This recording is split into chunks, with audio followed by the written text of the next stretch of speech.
The fluorescent lights of Houston VA Hospital hum overhead like distant machinery, their white glow casting everything in the kind of clinical pallor that makes blood look darker than it actually is.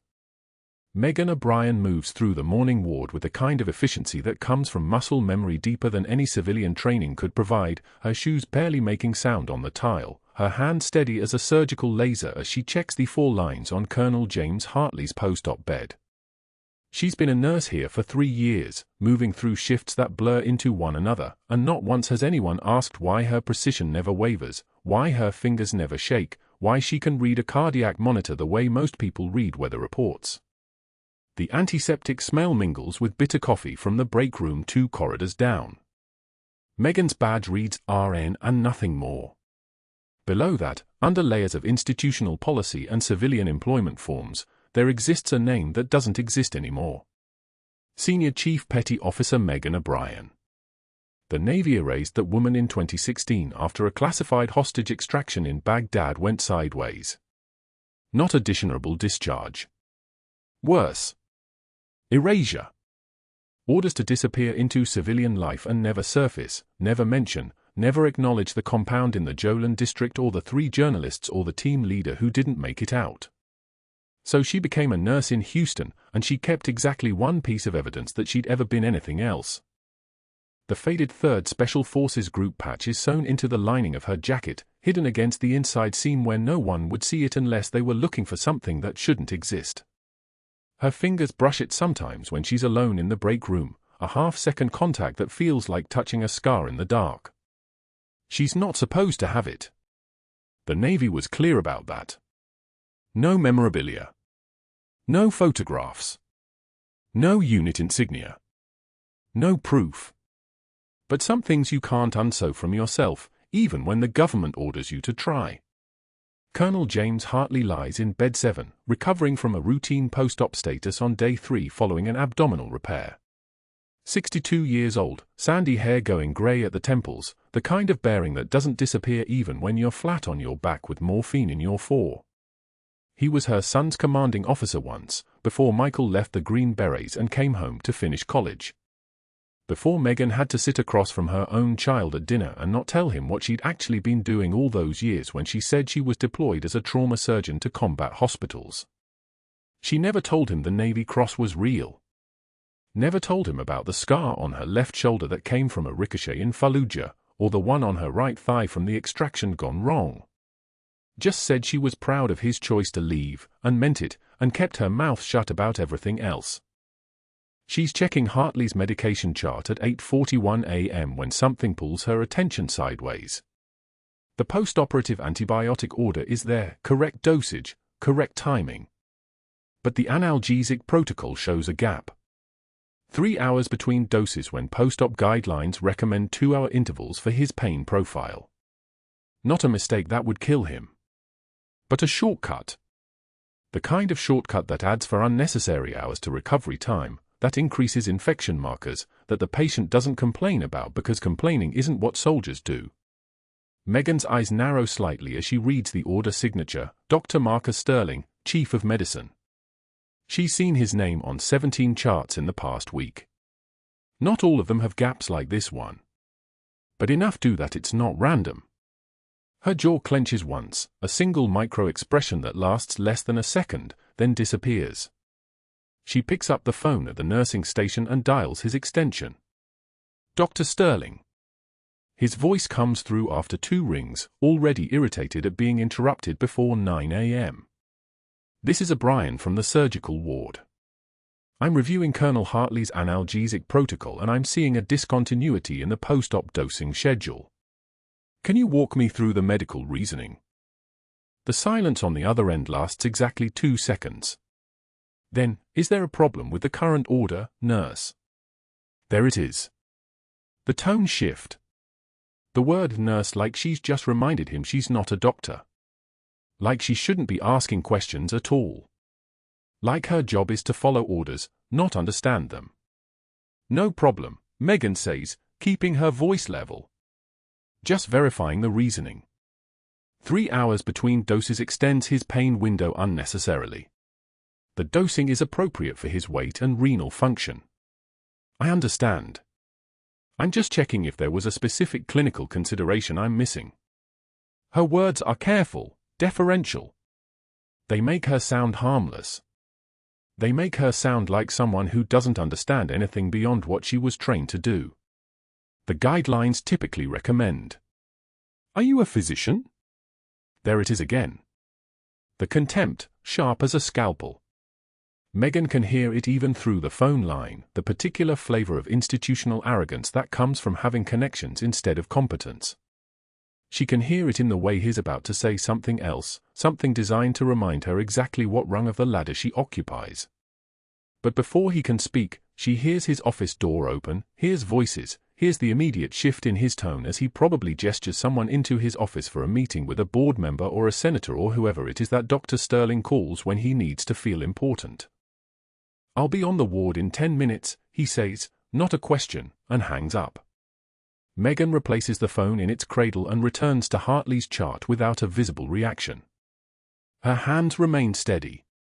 Her breathing doesn't change. But something shifts behind her eyes, a recognition, a calculation, a pattern she's seen before in entirely different contexts.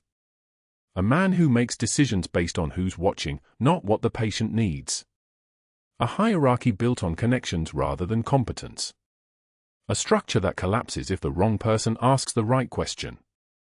She finishes her morning rounds at the other 7 beds in the post-op ward, checking dressings, monitoring for sites, noting vital signs.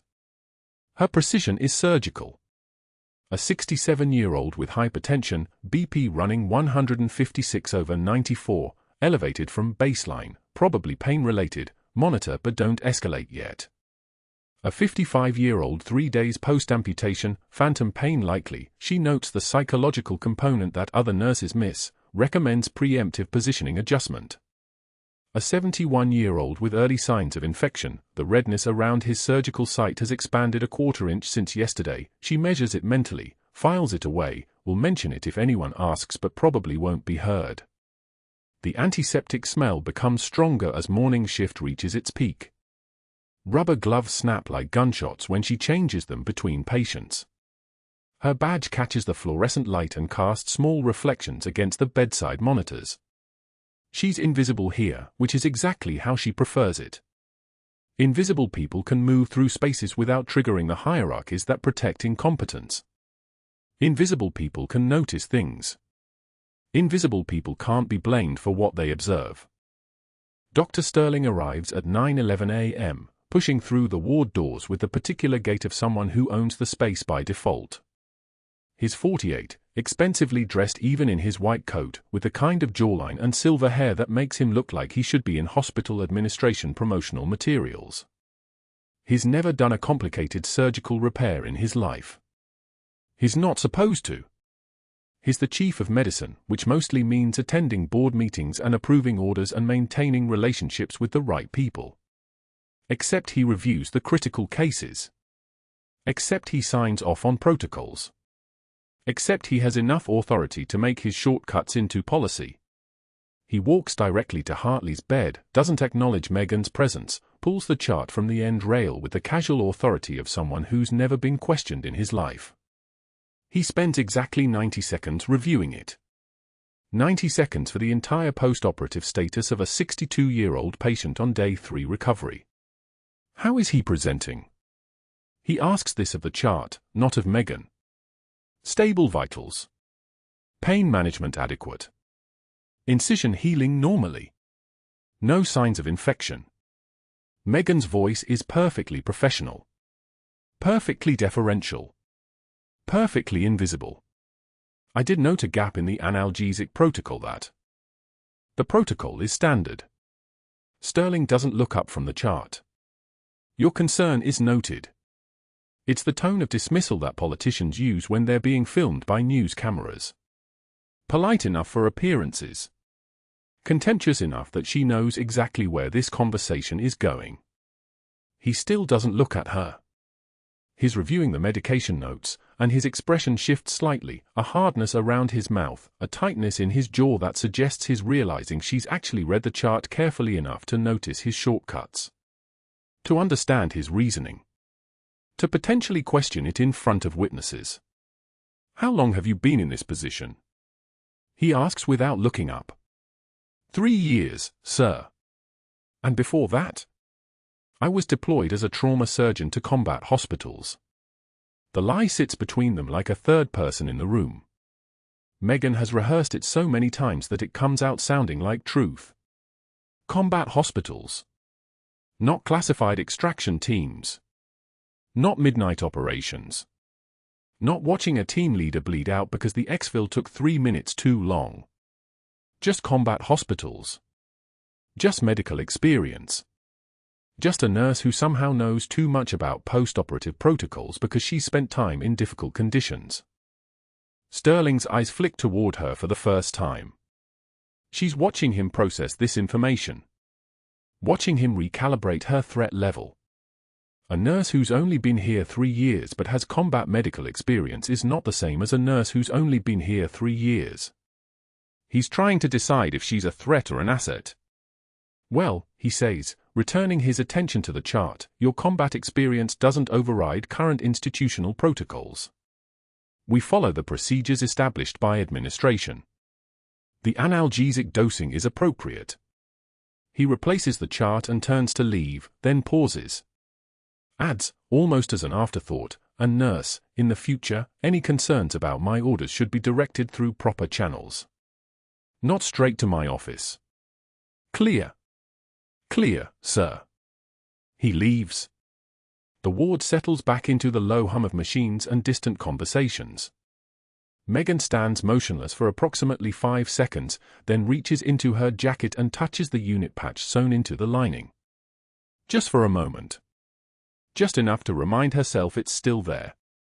That she existed before this. That she existed before Houston VA Hospital and 3-year shifts and deferential phone calls to doctors who make shortcuts instead of sound decisions. She turns back to Hartley's chart and makes a note in the nursing observation section, post-op day 3. Analgesic protocol revised by attending physician per institutional standards. Patient pain levels monitored. Recommend assessment of continued appropriateness at next physician rounds. It's documentation. It's evidence. It's the kind of thing that probably won't matter, that probably won't change anything, that probably just gets filed away with 1,000 other observations made by nurses who nobody listens to. But it's there. Documented. Timed. Attributed. And something about having written it down, having made the observation official in the record, makes her feel slightly less invisible. But that wasn't the worst part. The room went cold the moment Dr. Sterling walked in. Colonel James Hartley lay in bed 312 with his daughter Sarah perched on the visitor's chair, her hand resting on his arm. Megan had just finished checking his post-operative vitals, blood pressure stable, O2 sat 94%, incision dry, when Sterling appeared in the doorway with his chart in one hand and his contempt already arranged across his face like cologne. "Nurse O'Brien," he said, his voice carrying the particular edge he reserved for people he'd decided were beneath him. "A word about the antibiotic protocol." Megan stepped into the hallway. She knew what was coming. She'd reviewed Hartley's chart, noted the allergy to penicillin-based compounds listed clearly in the admission history, flagged the order Sterling had written yesterday, amoxicillin, 500 milligrams, 3 times daily. A simple mistake, the kind every doctor made. The question was whether he'd admit it or defend it. Sterling closed the door behind them, and his jaw tightened in that particular way that meant he'd chosen defense. "Colonel Hartley needs broad-spectrum coverage," he said. "His surgery created a risk window. The protocol is sound." "His allergy," Megan said quietly. The hallway smelled like antiseptic and the faint copper undertone of institutional bleach. A cardiac monitor beat somewhere down the corridor, steady, rhythmic, human. Documented. Penicillin family. "The order you wrote." "When you finish your medical degree," Sterling interrupted, his voice dropping to a register that made nearby staff members glance up from their computers, "I'll welcome your input. Until then, Florence Nightingale here needs to remember her place." He turned the nickname over like a weapon, watching her face for a reaction. Behind him, through the small window in the door, Megan could see Sarah's expression shift, the daughter's face flushing with second-hand embarrassment, her hand dropping away from her father's arm. "Your job is to follow orders, not question doctors who actually understand medicine," Sterling continued, and there was satisfaction in his eyes now, the look of a man who'd found exactly the lever that worked. "I trust we're clear." Megan took one measured breath. The fluorescent lights hummed overhead with their particular electric song. She felt the small weight of the faded unit patch sewn into her jacket lining, 3rd Special Forces Group, the only piece of her erased life she'd allowed herself to keep. Her hand stayed steady. One tear escaped. Just one. She didn't tremble. She didn't look away. "I've served under real leaders, Doctor," she said, her voice like still water. "You wouldn't recognize one if he saluted you." Sterling's face darkened. She could see the anger flare behind his eyes, not the casual contempt of a moment ago, but something sharper. Something threatened. He opened his mouth, then closed it, and that silence was perhaps the most dangerous thing in the hallway. Not his words. His silence. His need to respond and inability to do so without exposing himself further. "That'll be documented," he finally said, and walked away. But that wasn't the worst part. 2 days later, Megan entered the break room on the 3rd floor with her lunch in a paper bag, leftover rice, grilled chicken, an apple. The space was crowded when she arrived. She could hear the tail end of conversation, the easy rhythm of nurses discussing their cases, comparing notes about difficult families and patient wins. 6 people clustered around the small table by the window. The moment she crossed the threshold, the room went dead silent. One by one, they gathered their things. No words. No excuses. Just the soft sounds of chairs scraping, lunch containers being sealed, cups of half-finished coffee being abandoned. Within 30 seconds, the break room was empty except for Megan and the humid smell of microwaved food and stale coffee. She sat at the table with her sandwich untouched, watching the doorway where they'd been moments before. Isolation was a tactic she'd learned in training, not military isolation, but institutional. The kind where you were still physically present but completely erased from the social ecosystem. Her colleagues didn't ignore her directly. They simply arranged their schedules so they weren't in the same space. When she entered a room, conversation shifted into professional necessity. When she left, she could feel the breath of relief. The 3rd strike came the next morning. Megan arrived for her 7 to 7 shift and saw the write-up immediately, posted on the unit board where every staff member and patient family and visitor would see it. White paper with the hospital letterhead. Her name. And the words, insubordination and failure to respect chain of command. She stood very still in front of that board. Around her, staff members pretended not to notice her reading her own professional execution. The hallway seemed to tighten around her like a fist. Sterling appeared then, moving down the corridor with the morning census clipboard. He stopped perhaps 15 feet away and looked directly at her. At the write-up. At her reading it. Then he smiled. Not a kind smile. The smile of a man watching something he'd carefully constructed finally break. He was standing close to the nursing station where most of the day shift was gathering, Diana from respiratory therapy, the 2 LVNs preparing med carts, Dr. Patel preparing for morning rounds. An audience. Arranged or accidental, Megan couldn't be sure. But Sterling had positioned himself like he was teaching a class. She kept her hand steady. She kept her breathing level. She did not touch the patch hidden in her jacket lining. "Everything all right, Nurse O'Brien?" Sterling called out, his voice carrying that particular tone that transformed a question into an accusation. Megan looked at him directly. Her eyes were dry now. The tear from 2 days ago had been sufficient, a single strategic display of emotion designed to make him think he'd cracked her. Now she needed him to understand he'd been wrong. "I'm good, Doctor," she said, her voice pitched low and flat. "Just reviewing my evaluation." "Excellent," Sterling said, turning back to his rounds. "Then we're clear on expectations." Megan didn't respond. She simply turned away from the board and began her morning checks, moving through the unit with the kind of focus that came from having already accepted the worst outcome. She'd served under real commanders in places Sterling would never comprehend. She'd held dying soldiers in dusty compounds with no backup and no way out. She'd watched a SEAL team leader named Jackson die, getting her and 3 journalists out of a basement in Baghdad, the kind of extraction that never made the news because officially it never happened. A write-up on a hospital board was not the worst thing that had ever happened to her. But the isolation was beginning to metastasize in ways she hadn't anticipated. Colonel Hartley watched her from his doorway as she made rounds that afternoon. His daughter Sarah had gone back to San Antonio the day before, she couldn't stay another week, and he'd been discharged that morning with clear post-operative instructions and prescriptions for pain management. He stood there in civilian clothes, holding a small bag with his hospital belongings, and something unreadable crossed his face when he saw Megan moving through her shift like a woman operating on institutional autopilot. "Nurse O'Brien," he said quietly as she passed his doorway on her way to check another patient. She stopped.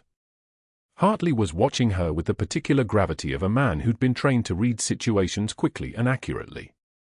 "Yes, Colonel." "Thank you," he said simply, "for the attention you gave my care." She nodded once, not trusting her voice, and continued down the hallway. That gratitude meant something. It meant he'd understood that her questions weren't insubordination, they were precision. They were the mark of someone who knew what she was doing. But it didn't change anything. Sterling controlled the institutional machinery. He had the board's ear. He had the protocols. He had the power structure that let a man like him hide behind credentials and connections while a woman like her was left standing alone in a break room with her untouched sandwich. That night, driving home through Houston traffic, Megan's phone buzzed with a text from Michael. Her 17-year-old son. Her only remaining link to the life she'd been ordered to build when the Navy erased Senior Chief Petty Officer Megan O'Brien from every official record. "Mom, Colonel Hartley just texted me from the car ride. Said you probably saved his life." "What happened?" She didn't respond immediately. She kept her eyes on the highway, on the red taillights stretching ahead like a river of fire. The rain had started, the first real storm of the season, and it hammered against her windshield like applause from something infinite and uncaring. Finally, at a red light, she typed back, "Just did my job, sweetheart. How was school?" But something had shifted in her calculation. She wasn't just a nurse defending her professional reputation anymore. She was a mother whose son's commanding officer was now in her hospital. She was connected in ways Sterling couldn't see. And connected people had leverage.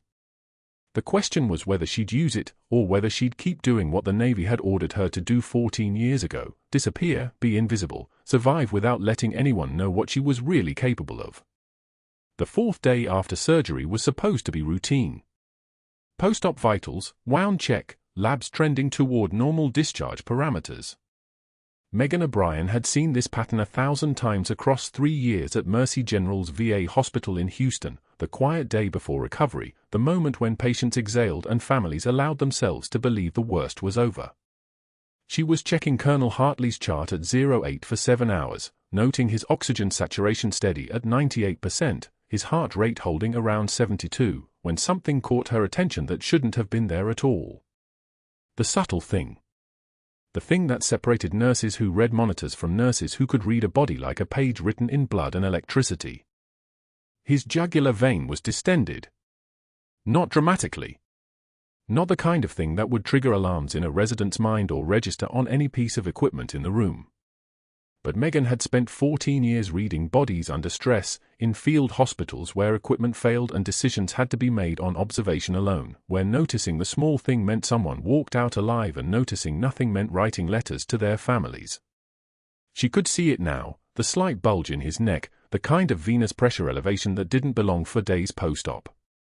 Her hands moved to the blood pressure cuff without conscious thought, muscle memory older than her civilian life taking over. She inflated it slowly. Watch the numbers drop from his baseline. 148/89 2 days ago. Now 132/76. The pulse pressure narrowing like a slowly closing fist. Megan's breathing didn't change.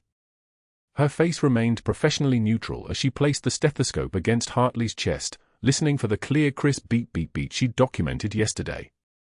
What she heard instead made her jaw tighten by exactly 1 millimeter, a sound like cardboard rubbing against glass, the distinctive muffled quality that came when fluid wrapped itself around the heart like a tourniquet. Cardiac tamponade. Blood in the pericardial sac, likely seeping from a vessel Sterling had nicked during the cardiac surgery 4 days ago, a complication he hadn't documented because documentation would mean admitting he'd missed something, and Sterling never admitted failures. He covered them. He buried them under layers of protocol and institutional hierarchy and the casual certainty that came from being the kind of man for whom consequences were always negotiable.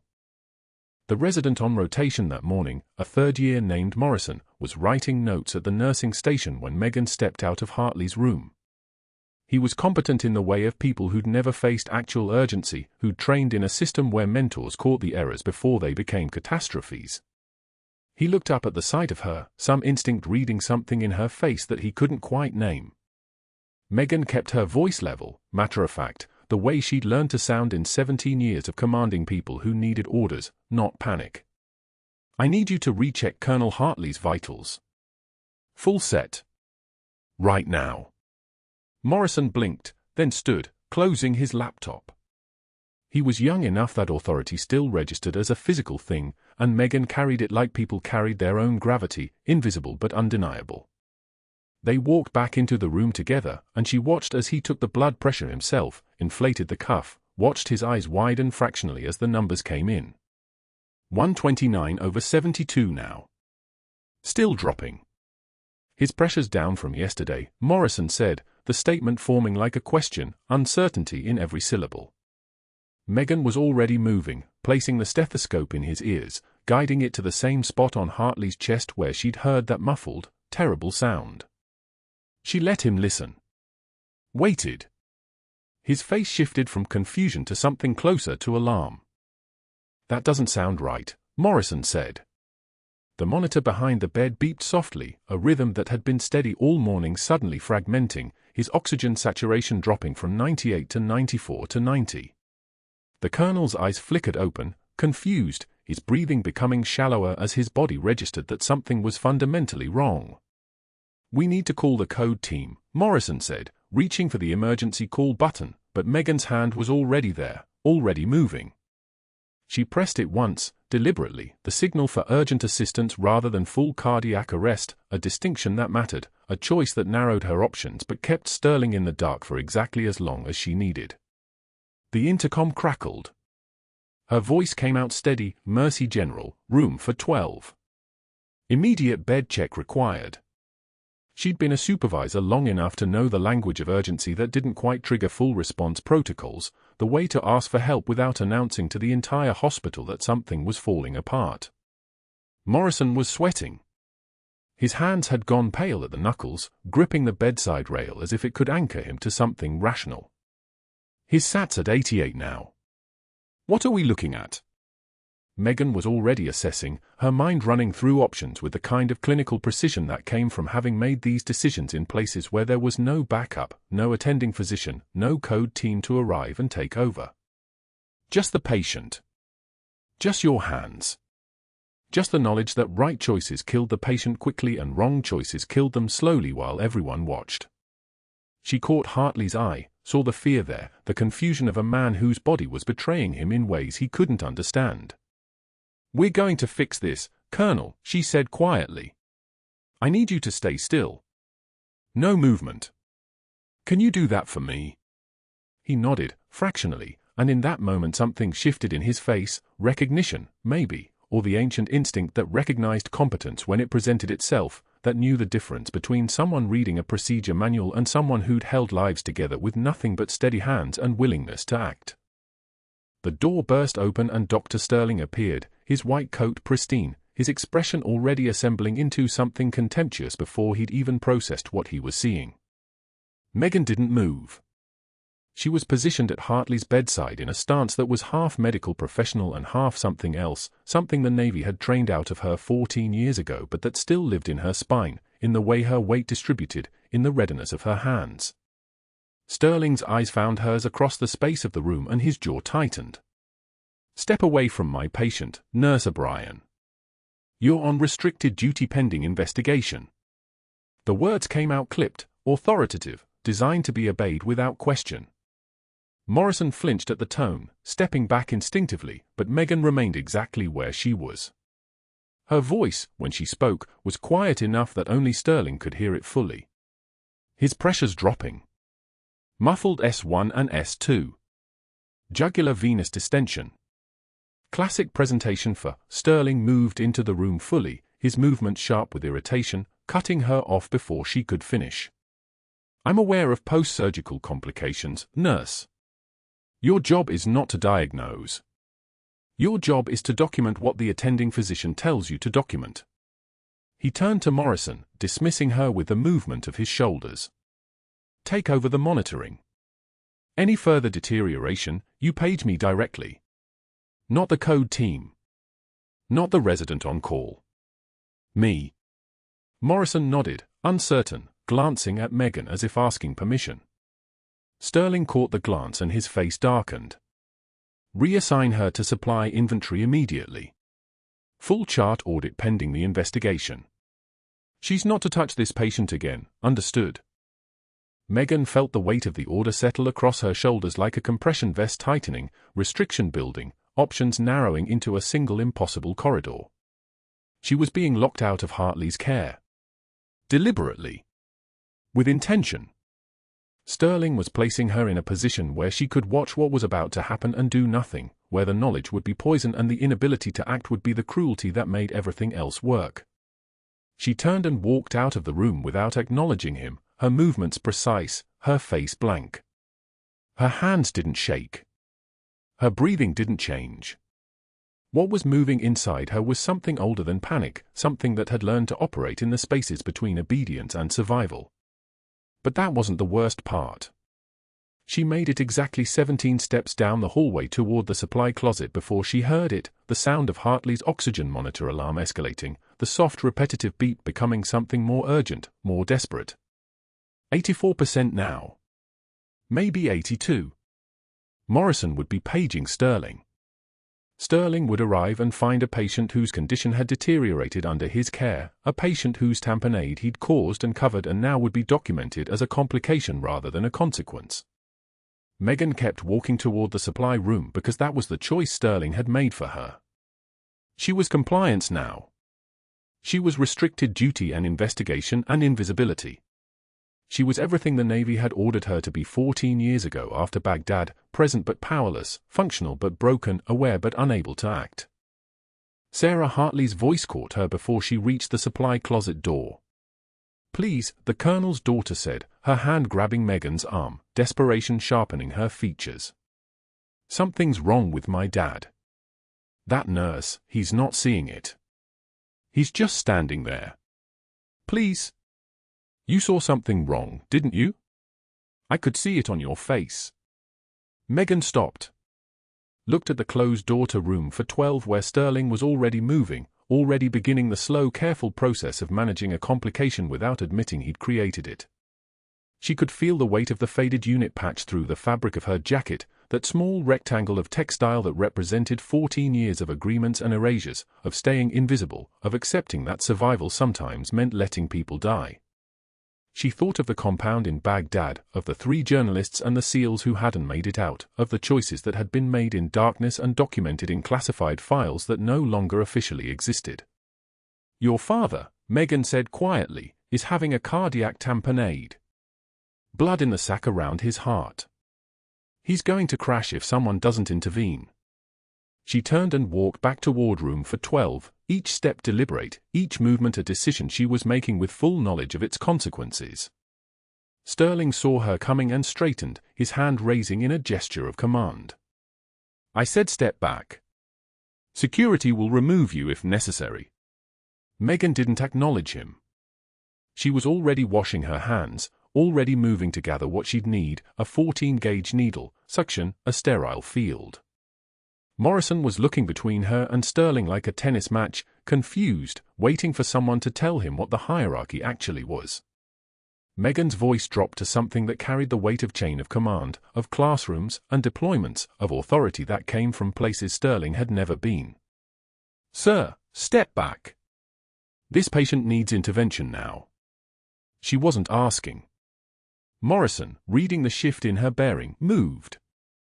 Sterling opened his mouth to object, and Megan was already positioning herself, her hands beginning the careful work of finding the fifth intercostal space, the sterile site where the needle would go. Her breathing was steady. Her hands were still. The tremor that wanted to move through her shoulder came from 14 years of enforced restraint finally deciding it was time to burn. Cardiac tamponade. Blood filling the pericardial sac like fluid in a closing fist. The pressure around Colonel Hartley's heart was climbing by the minute, and Sterling had forbidden her from treating it. Megan stood in the supply closet for 8 seconds of controlled breathing, 8 seconds of letting the training override the rage, then she turned and walked back toward room 312. The tremor that wanted to move through her shoulder came from 14 years of enforced restraint finally deciding it was time to burn. She didn't run. Running meant panic. Running meant civilian. She moved with the terrifying fluid precision of a medic who'd operated in worse light, in worse conditions, in worse company than a hospital hallway at 3:48 a.m. Her hands were already moving before her mind caught up, 14-gauge angiocath needle in her dominant hand, syringe in the other, her fingers moving through the motions her muscle memory had grooved into bone. Ramadi, 2006. Fallujah, 2007. Baghdad, 2009. Her hands had done this in field hospitals with mortar fire shaking the walls.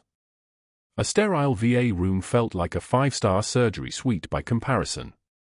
Colonel Hartley's eyes were half closed when she entered, his respiration shallow and rapid, the kind of breathing that came from a heart being strangled by its own blood.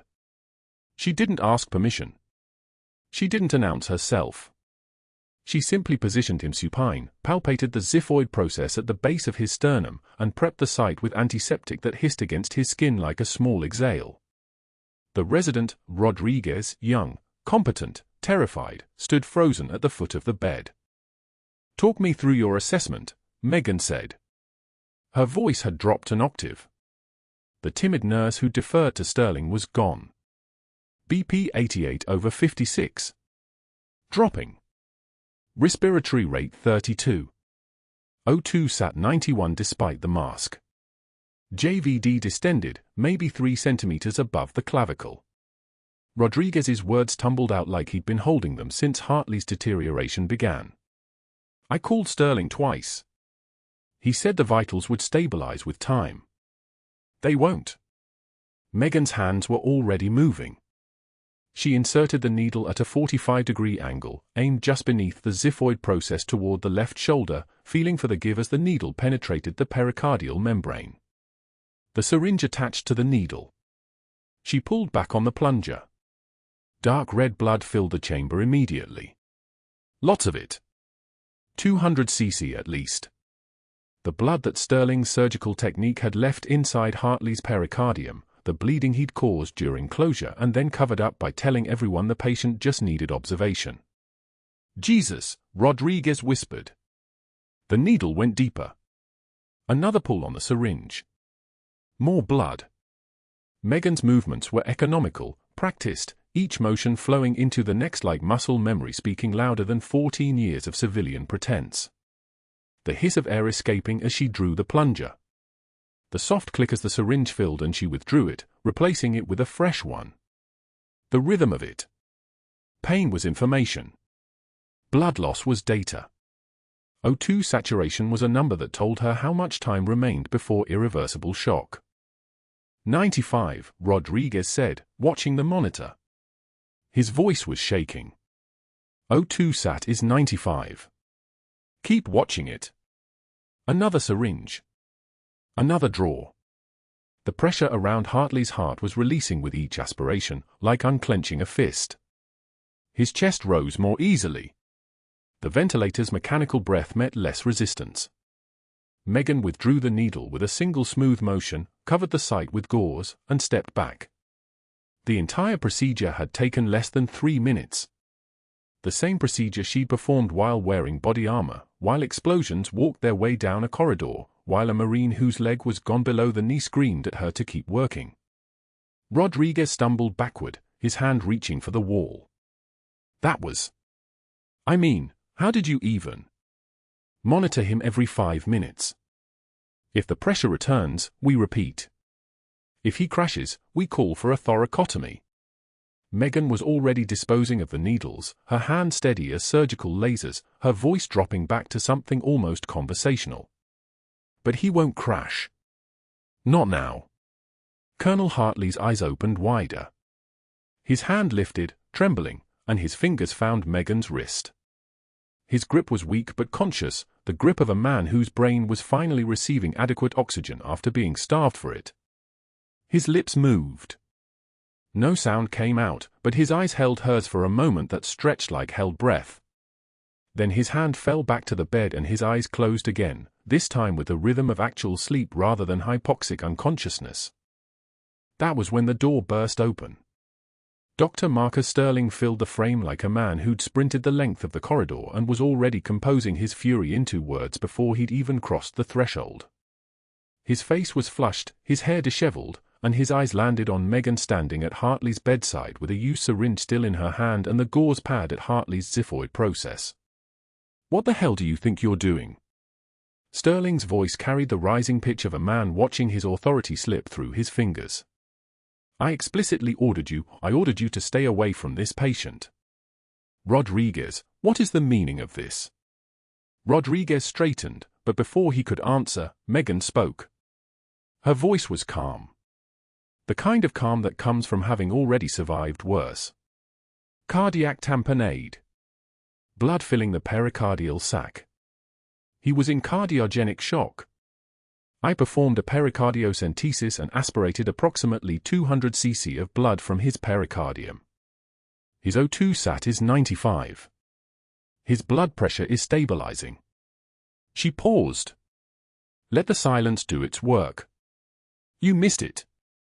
Or you knew and covered it. Sterling's face cycled through several shades of red. You have no right. You are a nurse. You do not perform procedures. You do not make diagnoses. You certainly do not contradict a chief of medicine. He turned to Rodriguez. You will write up exactly what I tell you to write up, or your residency ends tomorrow. Is that clear? Rodriguez didn't answer. His eyes stayed on Hartley's monitor, where the heart rhythm was stabilizing into something close to normal. Where oxygen sat was climbing. Where a man who should have died in the next 30 minutes was going to live because a nurse had done exactly what Sterling had forbidden her to do. Sterling's eyes narrowed. He studied Megan for a long moment, and she watched him make the calculation. She'd violated his direct order. She'd performed a procedure outside her scope. She'd made him look incompetent in front of a resident and a patient. But Hartley was alive now. The board couldn't fire her for saving a life. They couldn't make the math work that way. He needed a different angle. Sterling left without another word. Just turned and walked back out of room 312, his jaw set in a way that made the air itself feel colder. Megan didn't watch him go. She returned her attention to Colonel Hartley's monitor, checking the 4 lines, verifying the medications running through the drip. Rodriguez hovered at the foot of the bed, his earlier terror replaced by something that looked like awe. You saved his life, Rodriguez said quietly. I did my job. Megan's hands were steady as she charted, as she documented the procedure, as she recorded the exact cc of blood she'd aspirated and the minute-by-minute improvement in vital signs. She documented Sterling's orders forbidding her from treating the patient. She documented his absence when the emergency had occurred. She documented everything with the precision of someone who knew that paperwork was sometimes the only weapon available to those without institutional power. By 4:23 a.m., Sterling had made 3 phone calls.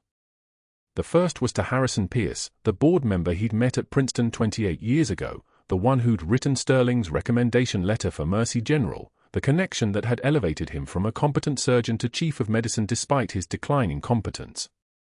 Sterling's voice on the call was controlled, surgical, the voice of a man who decided to bury rather than apologize. "I have a situation with one of the nursing staff.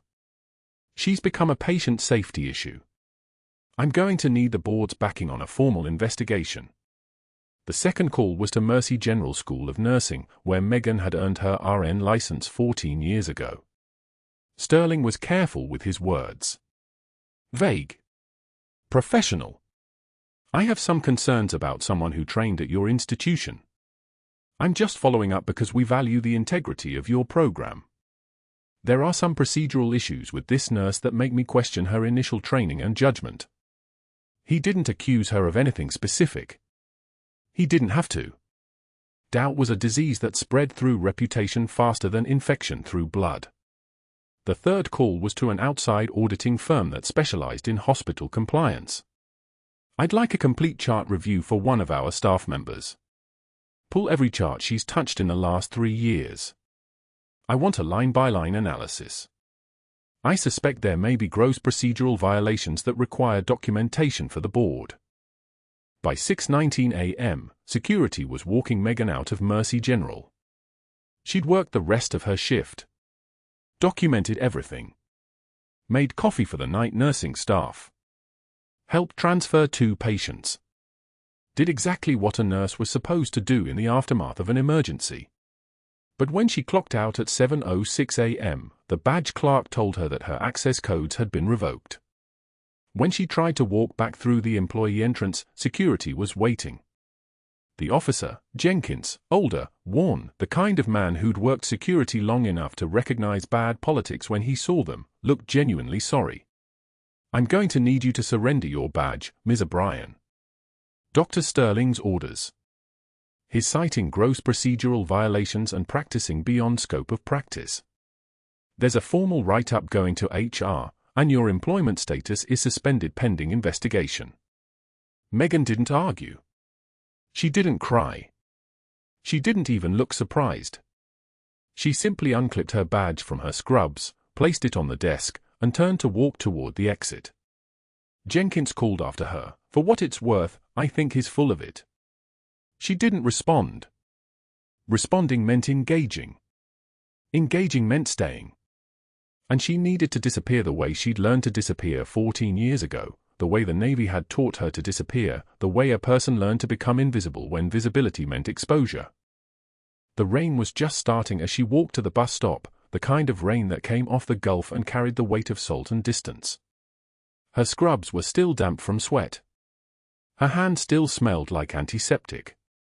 Her cardboard box held everything she'd accumulated at Mercy General, a cracked mug that read "World's Best Mom," a dying succulent that Michael had given her 2 Christmases ago before he realized why she never kept plants alive for long, and a photograph of a man in a Navy uniform with Lt. Hayes, "Thanks for everything, 2009, written on the back in handwriting she hadn't seen in 15 years.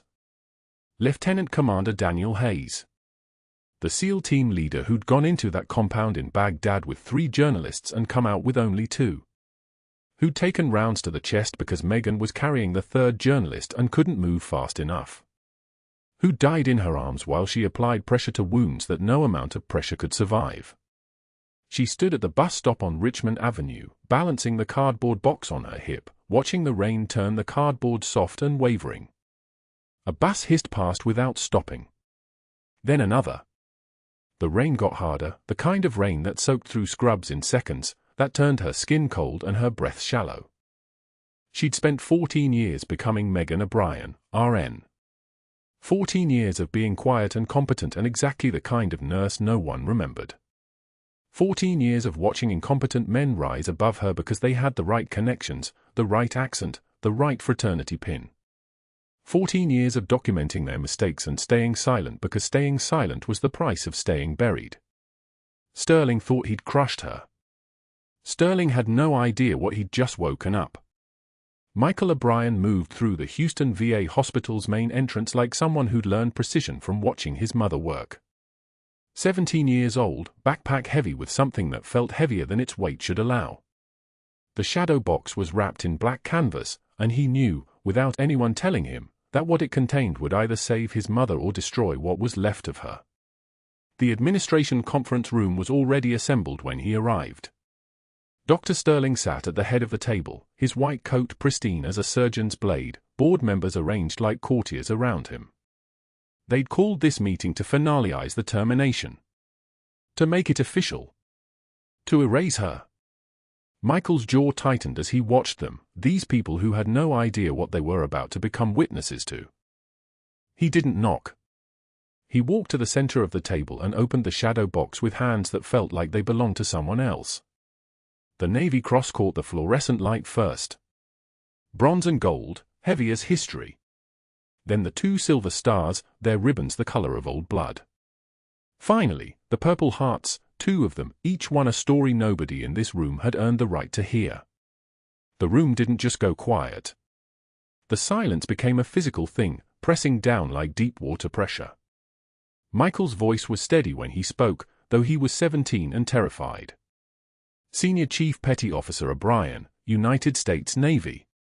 He held up the official citation, the words printed on official Navy letterhead, the seal embossed in the corner. My mother. Sterling's face didn't change immediately. That was the strange part. For a full 3 seconds he just stared, and his brain seemed to be processing something his mouth couldn't yet form into words. A board member leaned forward. Another stopped breathing mid-sip of coffee. Michael read the citation aloud, his voice cutting through the room like precision-guided ordnance. The words were clinical, bureaucratic, the way the military encoded heroism into language. But the meaning underneath them was simple. This woman had done things that required medals. This woman had survived things that killed other people. This woman was not what they thought she was. Exceptional Valor during Operation Iraqi Freedom, Ramadi District, 2009. Combat casualty medical response under direct fire. Extraction of 3 wounded personnel and 2 non-combatant journalists from a compound. Michael's voice didn't waver. He'd practiced this. Demonstrated extraordinary composure and medical expertise in conditions of extreme duress. Sterling opened his mouth. Closed it. The words he'd prepared, insubordination, procedural violation, failure to respect chain of command, suddenly sounded like someone arguing about parking violations while the building was burning. Then the video conference screen flickered to life. The rear admiral who appeared on the screen had a face like carved granite and eyes the color of winter Atlantic. Megan O'Brien's former commanding officer. The man who'd led her into the compound in Baghdad. The man who'd held her as she'd cried for the first and only time in his presence, 3 days after Lieutenant Commander Hayes didn't come out. The Navy Cross. The Admiral's voice filled the room like a command presence itself, a voice that had ordered men into impossible situations and expected them to return alive. Presented for gallantry in action. Not training. Not simulations. Actual gallantry. He named the mission, the date, the casualties she'd prevented. The citations list her actions. They don't list what she carried out of that compound. 3 journalists who weren't supposed to survive. 2 military personnel with wounds that should have been fatal. Sterling tried to speak. I wasn't aware. Of course you weren't. The Admiral's interruption was surgical. You were too busy forging her personnel records to have time for actual facts. The door to the conference room opened. Not slowly. Not politely. It opened the way doors open when the people walking through them have authority that doesn't require discussion. FBI. 2 of them, badges visible, one carrying a tablet with documents that seemed to multiply as she scrolled. The woman's name was Webb, and she had the flat effect of someone who'd spent a career explaining evidence to people who didn't want to hear it. Dr. Marcus Sterling, Webb said, and the way she said it wasn't a greeting. We have a warrant for your office. We've been conducting a federal investigation into medical record falsification at this facility. She turned the tablet so everyone could see the documents.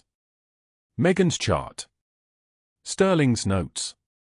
A clear line of digital manipulation, timestamps showing when Sterling had altered entries to justify the termination that wasn't his to make. Sterling stood up. Sat back down. Stood up again. This is ridiculous. I was simply falsifying federal medical records, Webb said. which is a federal crime. You also attempted to obstruct a federal investigation by providing false allegations to her previous employers and requesting an unauthorized chart audit specifically designed to discredit her. Webb gestured to her partner, who moved toward Sterling with handcuffs that caught the light like small metallic promises. We've also uncovered 7 previous cases. 7 patients. Surgical errors that you covered up by altering post-operative assessments and blame-shifting to nursing staff. The cuffs clicked. One wrist. Then the other. Sterling's face was the color of old snow, the color of something that had lost all circulation. You have the right to remain silent, Webb continued, reading him his rights in a tone that suggested she'd done this many times before and would do it many times again. Anything you say can and will be used against you in federal court. The hospital's chief legal officer was already on her phone, already drafting the language, effective immediately. Dr. Marcus Sterling's employment is terminated. All privileges revoked. All ongoing cases reassigned. The board members were pulling away from him like he'd become radioactive. The fraternity brother who'd made the calls to protect him was already composing an email about how he'd expressed concerns about Sterling's competency and wanted nothing to do with this situation. They walked him past the conference room, past the nursing station, past the patient rooms. Past the emergency department where Megan had performed a procedure with her hands that had remembered how to save lives while everyone else froze. The perp walk took 40 seconds. Cameras caught every frame. Orange jumpsuit within 6 hours, when the arraignment moved forward faster than anyone anticipated. The news outlets had the story by evening: VA hospital chief of medicine charged with federal crimes, falsification of medical records, obstruction of justice. Medical ethics seminars would play that footage for years to come. Students would analyze it, discuss it, use it as a case study in institutional failure and the protection of incompetence. Sterling's name would become shorthand for a specific kind of corruption, the kind that hid behind credentials and connections, the kind that killed patients because an incompetent surgeon had the right fraternity friends. 6 months later, the hospital's security guard spotted him teaching CPR basics at a community college for $17 an hour. His students didn't know. They had no way of knowing. But the internet was already circulating the story, and some of them figured it out, and then there was a petition to have him removed, and then he was gone again, teaching at another community college, always looking over his shoulder, always the smallest voice in every room. Megan O'Brien stood in Colonel Hartley's room on her first day back as the Houston VA Hospital's new director of nursing. The position hadn't existed before. The hospital had created it specifically for her, a recognition that sometimes the hierarchy was backward, and sometimes the person who'd been pushed to the bottom was actually the one who should have been leading all along. Michael pinned on her new badge. His hands were steady this time. The badge was real, official, with her name and her title and no question mark in sight. Colonel Hartley, fully recovered, insisted on sitting up despite his daughter's protests that he should rest. He saluted from his hospital bed. "Senior Chief, it's an honor." "At ease, Colonel," Megan said, and when she said it, it was clear that everyone in this room understood exactly what she was. No questions. No doubt. Just simple recognition. The faded 3rd Special Forces group patch, the one she'd sewn into her jacket lining years ago, the only piece of her erased life she'd allowed herself to keep, was now mounted in a frame on her office wall. Beside it hung her Navy Cross. Beside that, a photograph of Lieutenant Commander Hayes, smiling in the Ramadi heat, his arm around her shoulders, both of them believing in something worth dying for. The hospital implemented new protocols based on her recommendations. Every procedure review now required nursing input. The hierarchy Sterling had weaponized was dismantled brick by careful brick. The message went out to every department: trust the people closest to the patient. The ones who notice. The ones who speak up. Nurses called her office. Young ones, mostly, scared ones, ones who'd been dismissed by doctors who thought credentials meant immunity. Megan listened to each one with the patience of someone who'd carried wounded soldiers 3 miles through hostile territory and knew the exact weight of making the right call under impossible pressure. A nurse named Rodriguez called one Tuesday afternoon, voice shaking. Director O'Brien, Dr. Kendall dismissed my concerns about a patient's medication interaction. I documented everything, but he said I was overstepping. What should I do? Megan's response came from 20 years of lessons learned in places the rest of the hospital would never know about. Document everything. Trust your training. Never let fear of hierarchy override patient safety. She paused, then added the words that had become her signature, the one she'd learned in combat and proven in civilian life. That's not insubordination. That's leadership. True class is what you do when the lights go out. The nurse took a breath. Understood. Would do the right thing anyway, because now she knew she wasn't alone. Michael graduated from Green Beret training 6 months after his mother's reinstatement. Colonel Hartley himself pinned on the tab, mentioning casually to the other new soldiers that the officer who taught him most about leadership was a Navy senior chief who'd never let rank substitute for competence. The audience erupted. They knew the story. The hospital had made sure everyone knew the story. The call to action was simple, because by then it was obvious: if you've seen something. If you've noticed something no one else believes. If you're standing in a room where the hierarchy is protecting incompetence, speak. Document. Trust yourself.